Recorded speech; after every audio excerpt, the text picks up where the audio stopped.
DHS sought to assign social credit style risk scores to social media users.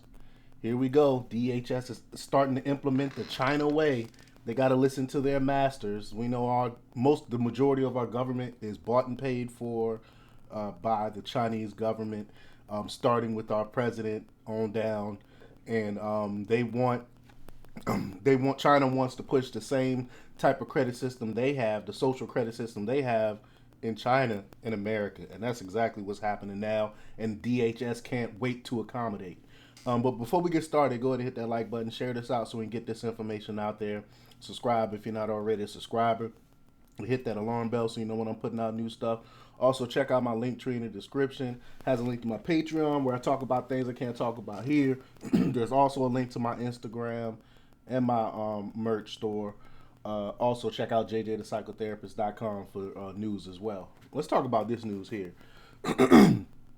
In a sharp spotlight on the interplay between national security and individual privacy, newly disclosed documents have unveiled that the Department of Homeland Security, DHS, entered into a contract with the University of Alabama at Birmingham, UAB, in 2018 to develop a project dubbed, quote, Night Fury.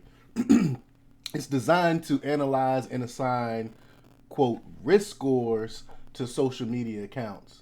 That's right. So we already knew they were looking at our social media accounts. Now they are actually assigning scores to them.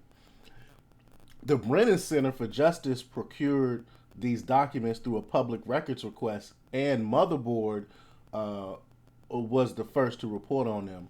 Project Night Fury aimed at utilizing automation to detect and evaluate social media accounts for connections to terrorism, illegal opioid distribution, but also disinformation campaigns. And that's the main thing right there. And we all know that most disinformation is what the government say that is anti-government or against the government propaganda narrative. They're gonna automatically call it disinformation. But the DHS document stated, quote, the contractor shall develop these attributes to create a methodology for developing a ranking or risk score associated with the identified accounts.